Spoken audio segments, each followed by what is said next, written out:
All right, ready to dive into one of those stories that just never gets old. The Garden of Eden, Adam and Eve, forbidden fruit, the whole shebang. But we're not just going to retell it. We're going deeper. It's like, what does this story really say about temptation, Uh, for the choices we make, and how those choices shape us? it's amazing how this story, it's ancient, right? But it still speaks to something so fundamental about being human. Yeah, it's not just a simple story. I mean, it grapples with some really complex ideas, our desires, our vulnerabilities, that yearning we all have, I think, for something more. Yeah, it's like it's coded into us or something. Like that pull between, what we know we should do and what just feels so tempting in the moment. And for this deep dive, we've got the book of Genesis itself, of course, but also this commentary we're looking at, which adds a whole other layer of meaning. It's fascinating actually how the commentary, well, it starts with a prayer, almost like a guidepost for our exploration. Yeah, Mhm. asking for clarity, to understand not just the act of sin itself, but the way temptation works, Mhm. all the intricate ways it works, and asking for the courage to stay true to our values. I like that guidepost. Okay, so picture it. The garden. God creates this perfect space, tells Adam and Eve, enjoy, but one rule, hands off the tree of knowledge. And then slithering in, stage left. The serpent, and this isn't your average garden snake. Right. The text is really clear about that. It describes him as more cunning, yeah, more crafty than any other creature God made. Why do you think there's that emphasis on his cleverness? Well, it's like it's setting us up for something. Right. This isn't about brute force. Right. It's about manipulation, playing on those weaknesses, the weaknesses we all have. Exactly. And the way he approaches Eve, it's almost disarming. He doesn't directly contradict God at first. It's more like he plants this subtle seed of doubt. Did God really say? Which is so relatable, right? How many times have we heard that? Even if it's not about some literal fruit tree, right? Is that rule really necessary? Are you sure? Are you sure that's the whole story? Doubt. It can be so insidious. It makes us question everything. The source, Mhm. the authority, even our own judgment. And once it takes root, well, it creates space for the next stage. Deception. The Mm. serpent tells Eve, he tells her, "You will not certainly die." Directly contradicting God's words. And then he dangles that ultimate temptation. You will be like God, knowing good and evil. Forbidden knowledge. It's almost like a primal urge, isn't it? That Right. desire to uncover what's hidden, to see behind the curtain. But it makes you wonder, why is that knowledge forbidden in the first place? That's a question. That's a question worth pondering. Some interpretations suggest it's about recognizing that there are limits to human understanding. There's a wisdom beyond our own. Others focus on the idea that true knowledge comes from a relationship with God, not from grasping at it ourselves. So it's not just about knowing facts. It's Yeah. about the source of that knowledge, the intention behind it. Precisely. And the serpent, he's clever. He twists that desire for knowledge, and he weaves it into a promise of power and elevation. Okay, but it's not just about, the head, the text. It also highlights how Eve saw the fruit. Mhm. It was good for food and pleasing to the eye. Temptation works on our senses, right? Mhm. Our basic desires. Absolutely. It taps into that primal urge, the urge for gratification, the instinct to reach for what looks, what smells, what feels good in the moment. So it's a triple whammy, Yeah. basically. Doubt, deception, and desire, all rolled into one. And what's striking is that Adam is right there. He's witnessing all of this, and yet he remains silent. Why do you think that is? Well, the commentary, it really emphasizes that point. It suggests that Adam's silence, well, it represents a failure of accountability, Yeah. and it underscores how isolation can make us more vulnerable to temptation. That makes sense. It's like when you're trying to, I don't know, break a bad habit, Right. and you keep it to yourself. It's much easier to slip up when you don't have someone, to help you stay on track. And in a way, isn't that still relevant today? How often do we struggle in silence, keeping those temptations, those doubts hidden away? It's almost like we're afraid to speak up, afraid to ask for help. But maybe that's where the true strength lies, in acknowledging our vulnerabilities and reaching out. Perhaps. But in this story, that's silence. Well, it has consequences. Eve eats the fruit. Then she offers it to Adam, and he eats it too. That seemingly simple act That act of disobedience, well, it sets a whole chain of events in motion. And it all starts with a single bite. It makes you think about the choices, the choices we face every day, those seemingly small compromises. That can lead to much, much bigger consequences. Yes. And it raises a crucial question. What are our modern day forbidden fruits? What are those temptations that whisper to us, promising knowledge, promising power, promising pleasure, but ultimately leading us away from what we know is right. That's something to think about. But before we delve into our own modern gardens, maybe we should unpack the immediate fallout of their choice. What happens to Adam and Eve right after they eat the fruit? Well, the text describes, feelings of shame, fear, and a sudden desire to hide from God. And those reactions, even though they're immediate, well, they hint at something much deeper, wouldn't you say? Definitely. It's like a ripple effect, Yeah. starting with that internal sense of unease Well, and expanding outward, right, Yeah. to affect their relationship with God and with each other. But before we go there, I think this is a good spot to pause and let you, our listener, reflect for a moment. What's resonating with you so far? What thoughts or questions are coming up for you as we explore this ancient tale? So we left off with Adam and Eve, and they're experiencing those first pangs of, I don't know, maybe regret, shame. It's like that moment, when you realize, oh, I messed up, and the consequences are they're starting to sink in. Yeah, exactly. And the text, it's very specific about those consequences, isn't it? It's not just, a general sense of wrongdoing. They feel naked, exposed, Yeah. vulnerable. It's like their innocence has been, well, shattered, and they can't hide from that reality. And then there's that image Yeah. of them hiding from God. It's powerful, isn't it? It speaks to that instinct, that instinct we have to retreat when we feel, I don't know, guilty, ashamed.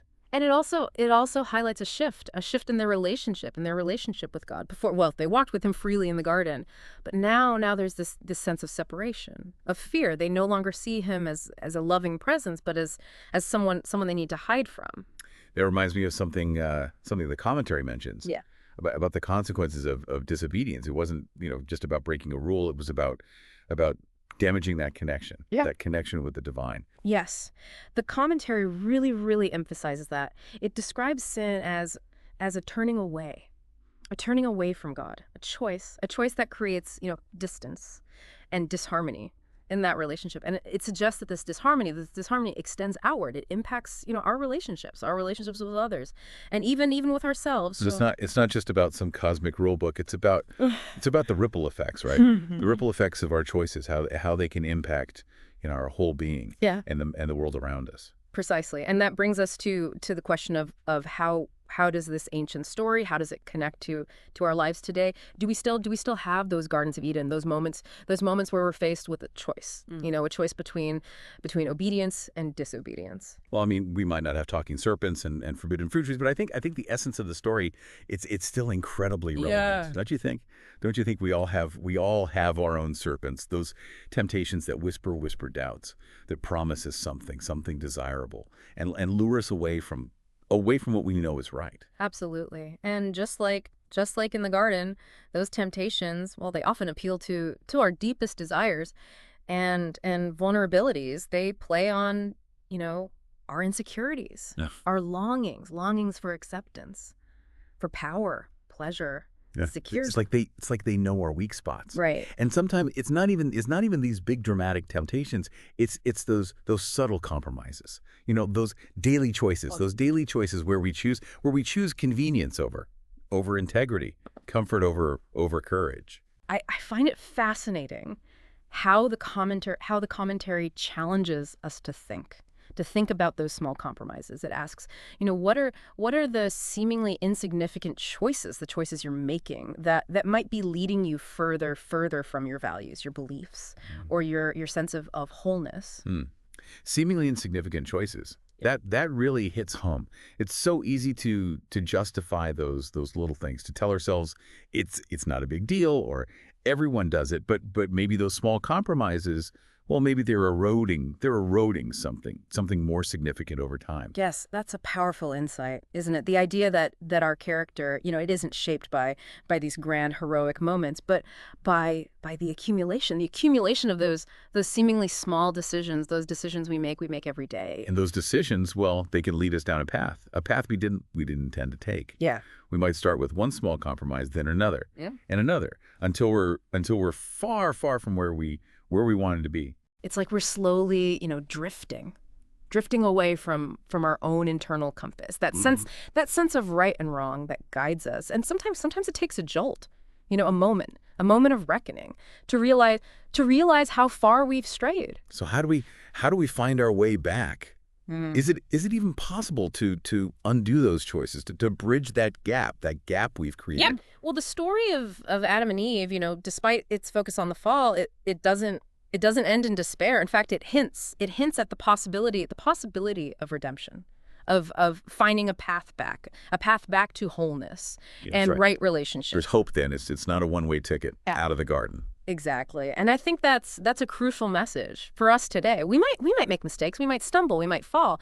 But the story reminds us that it's not the end. There's always the potential for change, for growth, for realignment. But what does that process look like? How do we actually start to walk that path of redemption, of returning to that state of harmony? Well, the commentary offers some guidance here. It emphasizes the importance of recognizing our wrongdoing, taking responsibility for our choices, and seeking forgiveness and restoration.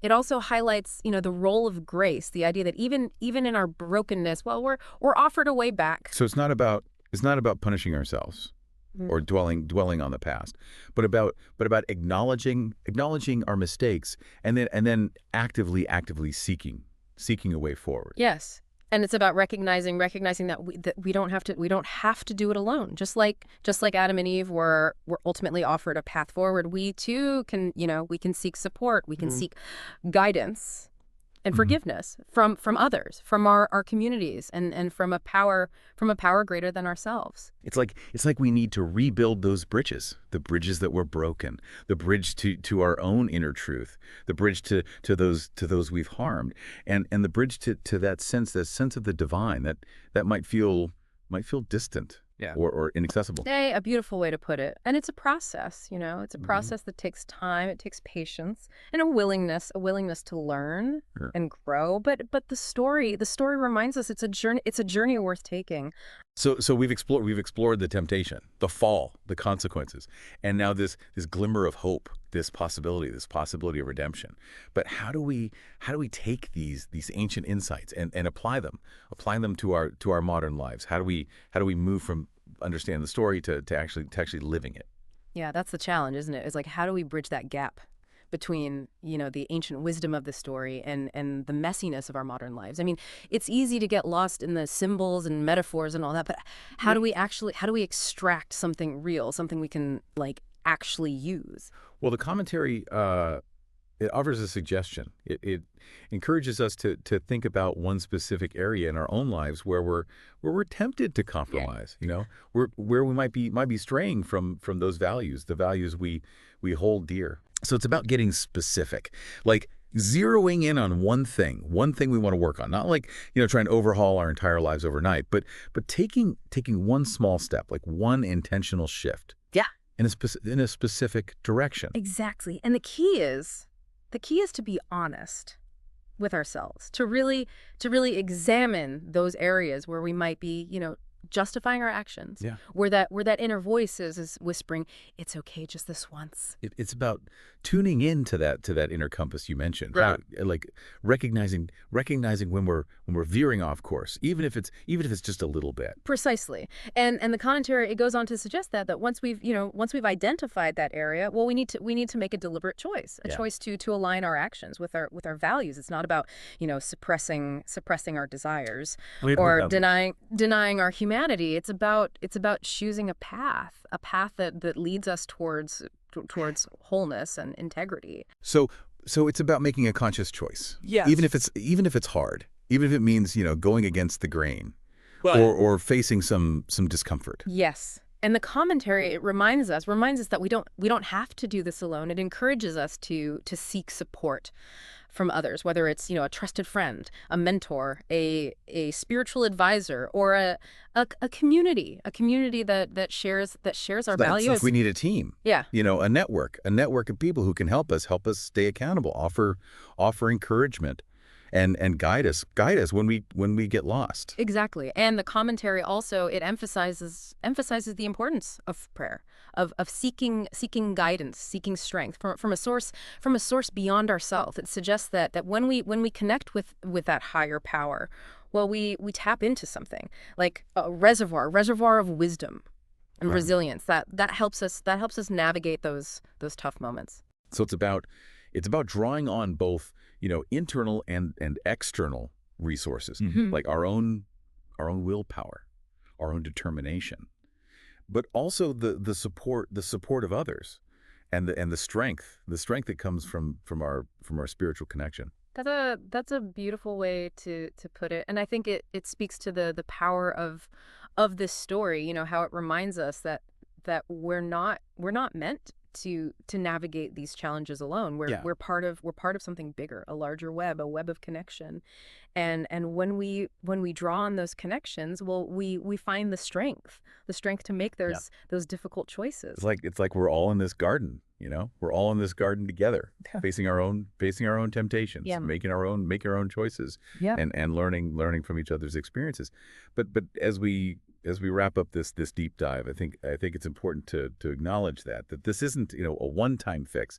It's an ongoing process. Right. Absolutely. The path of redemption, of living in alignment with our values. It's a lifelong journey. It's about continually, striving, Yeah. learning, growing, and course correcting along the way. And it's about being kind to ourselves. Right. Right, when we stumble, Hmm. remembering that each day is a new opportunity to make Mhm. those choices, the choices that lead us towards wholeness, Mhm. towards integrity. Beautifully said. And I think the real takeaway from this story is that even though it begins with failure, well, it ultimately points towards hope, towards the possibility of transformation and a deeper connection with ourselves, with others, and with the divine. So as we leave the garden and step back into our modern lives, well, we're going to leave you with this question: what is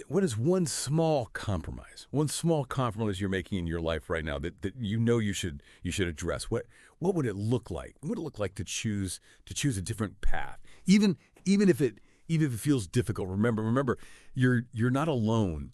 You're not alone in this journey. We all face these challenges, and by supporting each other, by seeking guidance and strength, well, we can find our way back. We can find our way back to that garden of wholeness within ourselves. Thanks for joining us on this deep dive. We'll see you next time.